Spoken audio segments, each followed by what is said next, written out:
ఒక్కొక్కటిగా ఎంక్వైరీ చేసి వాటన్నీ కూడా హ్యాండ్ ఓవర్ చేసుకొని ప్రజాపరం చేయాలని చెప్పి నేను డిమాండ్ చేస్తాను.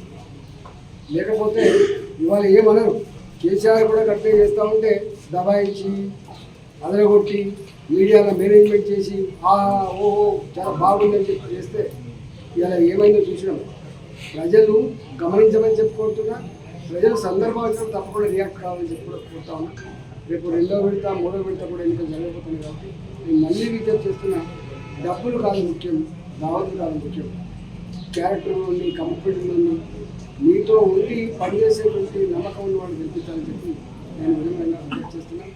ఇవాళ హుజురాబాద్ నియోజకవర్గంలో 25 ఏళ్ళుగా ఇక్కడ నేను పనిచేస్తున్నాను.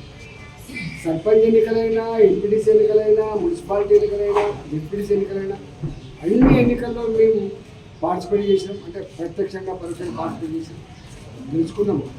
ఈసారి కూడా అంటే మేము 2 నెలలు అవుతుంది మేము ఇక్కడ లేవని చెప్పి ప్రచారం జరుగుతున్నప్పటికీ కూడా మా మీద విశ్వాసం ఇచ్చి నమ్మకం ఇచ్చి మీరు గెలిపించింది.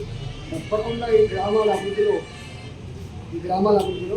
మా సర్పంచ్లకు తోడుగా నేను కూడా వాళ్ళ ఎంబడి ఉండి ప్రజలు ఏ నమ్మకాన్ని విశ్వాసాన్ని ప్రదర్శించిందో వాటిని వమ్ము చేయకుండా నడిపిస్తామని చెప్పి అడుగుతాము. గెలిపించిన ప్రజానికానికి వాళ్ళకు ధన్యవాదాలు చేస్తూ, మరీ ముఖ్యంగా ఇవాళ కమలాపురం గ్రామం 2001 కోట్ల రూపాయలు ఖర్చు పెట్టి ఎవరెవరు ఖర్చు పెట్టిండ్రు, ఎక్కడి నుంచి వచ్చినాయి పైసలు వాళ్ళ నూతులకు పోరు. కానీ కమలాపూర్లో ఈటలాంధ్ర కానీ ఇంకా సతీష్ పోటీ చేసినట్టు లేకపోతే ఇంకోటి పోటీ చేసి కాదు, ఇక్కడ ఓడగొట్టాలి ఈటలాంధ్రకి ఇక్కడ సొంత ఊళ్ళో ఓడిపోయాలనేటువంటి ఒక వార్త రాయించాలని చెప్పి చాలా ఉగ్రాట పడదు. దాన్ని తొక్కి పడేసి ఇవాళ కమలాపూర్ గ్రామ ప్రజలు మళ్ళీ ధర్మాన్ని న్యాయాన్ని నిలిపినందుకు, ఒక గరీబ్ బిడ్డలు గెలిపించినందుకు వారికి శిరస్సు వంచి